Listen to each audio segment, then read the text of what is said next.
হাতিয়ায় ঘটেছে এক ব্যতিক্রমী ঘটনা। একজন মুয়াজ্জিন পেলেন এক রাজকীয় বিদায় সংবর্ধনা।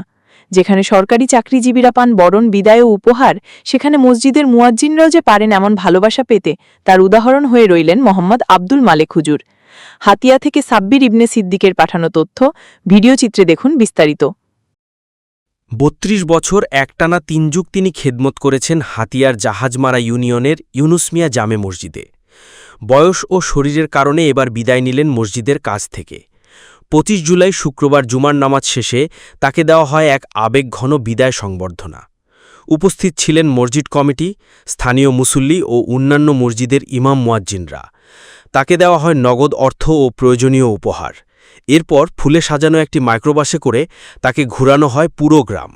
রাস্তার পাশে দাঁড়িয়ে শত শত মানুষ তাকে জানায় শ্রদ্ধা, ছড়ে ফুল।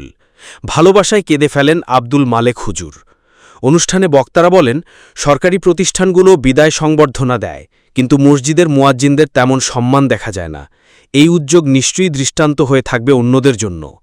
আবেগভরা কণ্ঠে মালেক হুজুর বলেন, জীবনের সবচেয়ে বড় পাওয়া আজ পেয়েছি। এই আয়োজন আমাদের মনে করিয়ে দেয়, ভালোবাসা, শ্রদ্ধা ও কৃতজ্ঞতা কোনো পদ বা বেতনের জন্য নয়, এটা আসে অন্তরের গভীর থেকে।